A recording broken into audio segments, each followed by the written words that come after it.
Hey guys, welcome back to the Quick Speed Shop. I'm Josh. Hold on, I got stuff everywhere. Today, working on my Dodge, we're going to set up the rear end and stick it in the truck.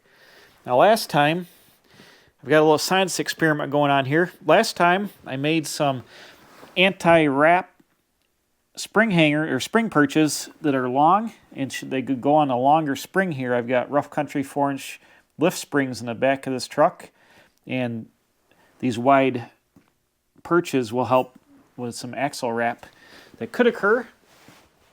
Got the idea from Barnes 4x4. And I've got a rear end here. It's a Dana 60 out of a 1998 Ford Econoline van. And I cut all the old brackets and stuff off, which actually took me quite a long time. I did it off camera. I'm glad I didn't film it because it took hours.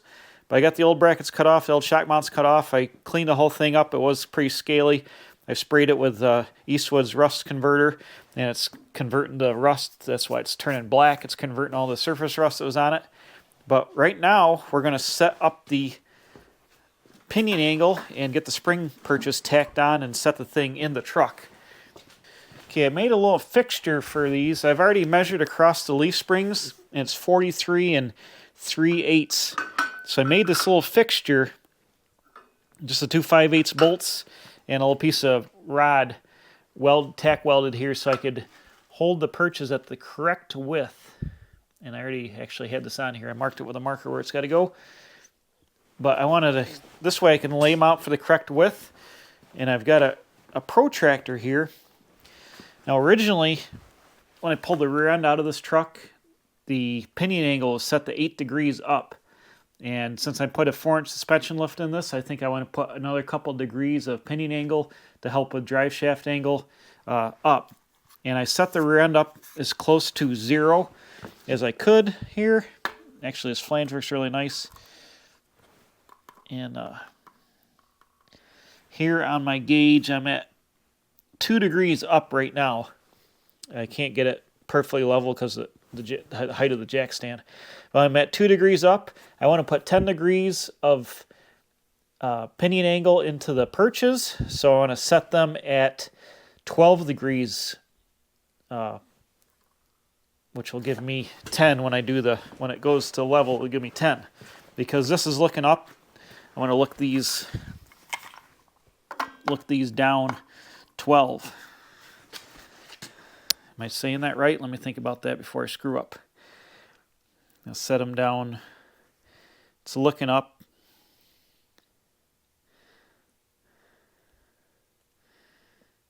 No, I want to subtract 2 because this is down? This is up.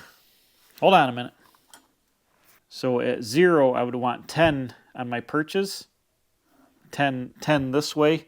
That would give me there. Since I'm 2 up already, I only got to go to 8 here because when this tips down 2 degrees, these will tip 2 more to 10. So I don't want to go to 12, I want to go to 8. Good thing I thought about that. We would have gone the wrong way. So now, take this over here. Can you see it? See where I'm at over here? I want to get my perches to 8 degrees. This thing isn't the best. They make digital ones, but this is what we got to work with. Right about there. So what I'm going to do is I'm going to tack one because this bar is not super precise twist-wise, but I'm going to tack one in place here, and then I'll tack the other one at 8 degrees. And then when this rolls down the flush, they'll give me 10. So I've done the math. We're correct now. 8 degrees. 8 degrees because this is off by 2 right now. But I want to double check my measurements. I've got a steel scale, and I've used the steel scale. I'm measuring to the backing plates, and I'm getting a dimension here of to the backing plate by the wheel cylinder. You can't see it, but I'm 6 inches right to the top of the curve of the steel, the way the steel rolls, and it is 6 inches there as well. I had drawn a Sharpie marker for reference beforehand. So what I want to do now is I've got the welder set up, and I'm just going to roll this to 8 degrees. 8 degrees on my angle finder. I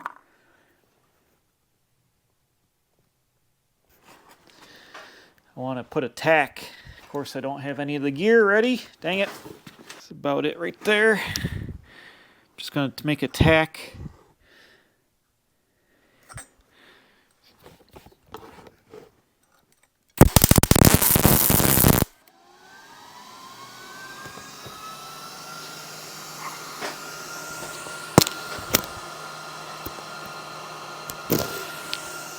Okay, we're at 8 there.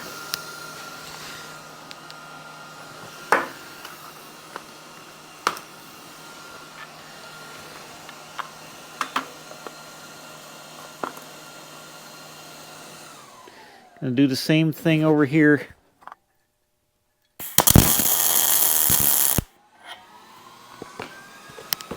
All right.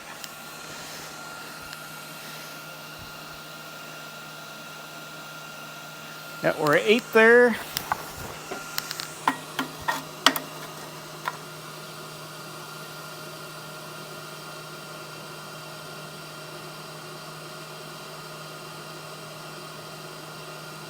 We're at 8 over here as well. So now I'm just gonna want to double check my overall dimension. I can get pretty close on the back side here with my tape measure. I drew a center line, and I got to kind of straddle the diff, but it'll get me close enough for just to verify. 43 and 3/8, just a shade like 3/8 and a 16th, but I'm just touching the bubble here, so that's really close. So what I want to do is put another couple of tacks in these. I'm confident that I'm located correctly. I'm going to tack this up a couple times, and then we're going to get this rear end off the jack stands, take it down, and slide it up under the truck, and we'll take a look at how that looks. This is the first time I've done this with a fixture like this, and I think it is working out pretty good.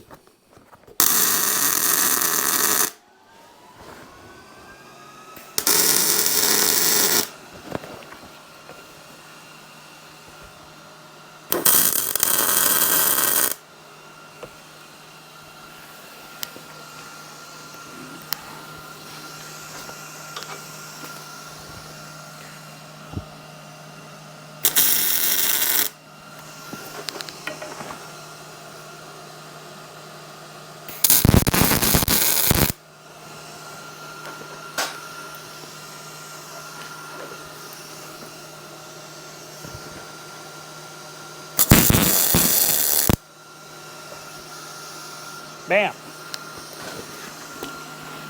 So now we got our pads tacked on here. Got our bolts for the leaf springs. You can see I'm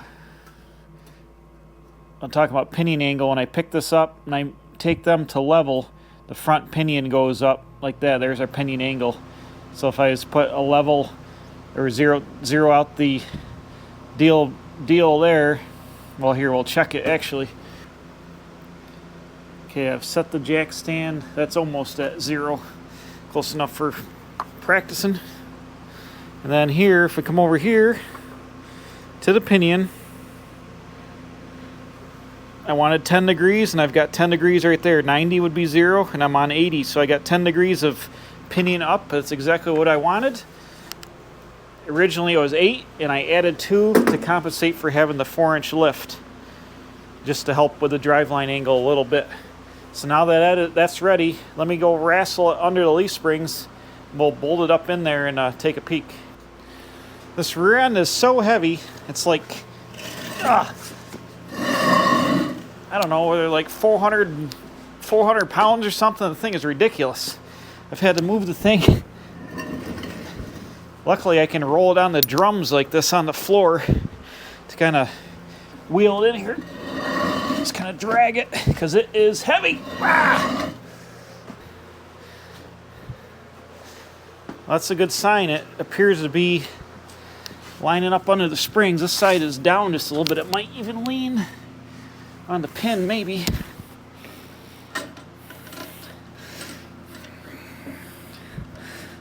Will it engage?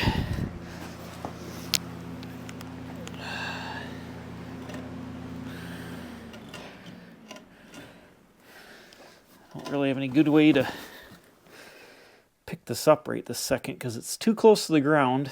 The frame's leaning to the left on my rotisserie. Well, this... Oh, God! Come on! Yeah, this is... I don't have any way to even set the frame down on it because it is on my rotisserie.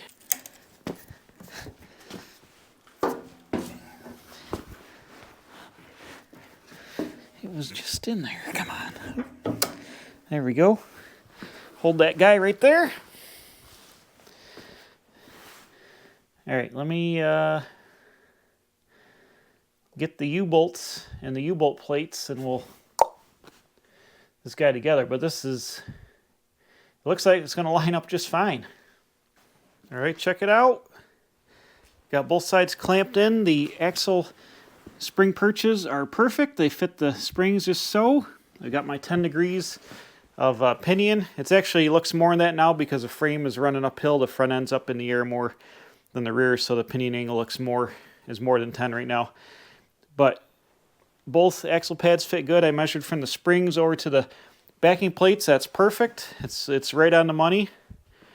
So man, this thing is gonna be way up in the air. I mean, it's sitting, that's off the ground now, so it's sitting on the springs now. Obviously, there's no engine or cab or nothing, but this has got a 4-inch lift. This rear end, I've got to put 33-inch tires on it, which is going to pick the back of the truck up. I mean, it's already halfway up my thigh now. The top of the frame is going to be way up here, but it looks good. Looks good in there. It's my 98 Dana 60 out of my old van I had. It fits mint. Wow. So I guess the next step is I'll just double check all my dimensions again. Just a double check, but I can weld the perches right on and drop it down, get some paint on the perches. The rear end needs to be painted as well, but I need to roll this outside so I can get the brown truck in here to take it apart. So I'll probably just blow some primer on it for now and paint the rear end when it comes up in. But I got to go out and get a couple of wheels, put the back of the frame on wheels. And I got this dolly up front because I don't have the front axle yet. I got this real heavy duty dolly. I can set that under the front springs, lock it down, and then I'll be able to roll this thing in and out. The original pads for the rear end, they're over here, and they're solid. And they were way out, actually way out here for the van. The van had 3-inch springs, and the pads are way out, right there. Actually, man, could have almost got by with. Let me line up the cut marks. I could have got by with leaving these on here. I didn't even have to cut them off. Oh yeah, I do, because the U-bolt's got to go. I would have had a notch at least. So I mean, it makes sense to cut them off. I don't need them on there. But that looks good. This is going to be an upgraded rear end. It's 3.5-inch diameter axle tubes instead of the stock 1980 Dana 60 had 3-inch axle tubes. These are 3.5, so they're beefier. It's got the bigger hubs, big full floating hubs. It's got 3.5-inch wide drums, 12 by 3.5 from the Ford. Super beefy. It's got the bigger full floater hub. This is a stouter Dana 60 than what would have been in the truck originally. This truck's got a 4-speeder, the granny low, so the 354, 355 gears are going to be fine. It'll allow me to cruise decently on the highway. It'll probably turn like, I don't know, 1800 RPM or something on the highway at like 70 with the 33-inch tires, but I will still have the granny low first gear in the NP 435 to get, pull loads and stuff like that. This donor chassis was an automatic truck that was a snowplow package, so it had 410 gears, a 410 Dana 60 rear and a 410 Dana 44 front. But it was an automatic, so it needed the steeper gears to use more torque and stuff like that. But since my truck is standard that I'm putting together, I'm able, with a granny gear, I'm able to get away with having 354 gears, which is essentially like almost having an overdrive compared to the original truck. Okay, I fully welded the perches on here. This one doesn't look 100% mint because it was hard to get in past the drum, and the metal is a little rusty, but I got here these burned in real nice on the inside here. So the rear end's all set up. I double checked my measurements. I double checked the pinion angle. It's at 10 degrees. I double checked side to side and everything. Everything is mint. Good to go. Mint. So now I've got the U-bolts from the Rough Country kit. On a Dodge, the U-bolts go like this over the leaf springs. I think there's a steel pad that goes here. On the rear end I took apart. It was all junk. I might make one out of like 1/8-inch plate with some round rod just to hold I don't know if it's actually needed, but I might make one anyways. But the U-bolts go down over this way, and I've got the bottom plates. These come with nylock nuts, which I'm not going to use right this second because I don't want to eat up the nylocks, but I found some lug nuts I had that will thread onto here. They're 1/2-20, I think. And so I'll put it together temporarily. I just want to get this up and rolling so I can roll it out of here so I can get the brown truck in here to disassemble. So I fogged some primer on the bare metal. This has got rust converter on it, and it'll be okay to be outside for a day or two. Then I'll bring it back in and paint it the right way. But I found some wheels in my back area. These are 235 85 16s, E-rated tires. They've got decent tread, but they're older, so I took them off another truck, and I just use them for rollers when I need them. I think they got a little bit of dry rot, very little bit of dry rot here and there. Well, they're like 10 years old, but they're good enough for what we're doing. So as you can see how low this is and how this thing's going to be way up in the air. And actually those tires are only, I think 235 85s are like 31 and a halfs, and I'm going to have 33s on it when I get done. So it's going to be even taller than those tires. These are the spring plates that go down here. They've got the lower shock mount on them. This is the driver's side. Actually goes like this, but they were pretty pitted. I welded up some, built them up a weld because they were pretty thin when I first got them back from the blaster. But we're good to go now.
Here's my waist. Here's the top of the frame.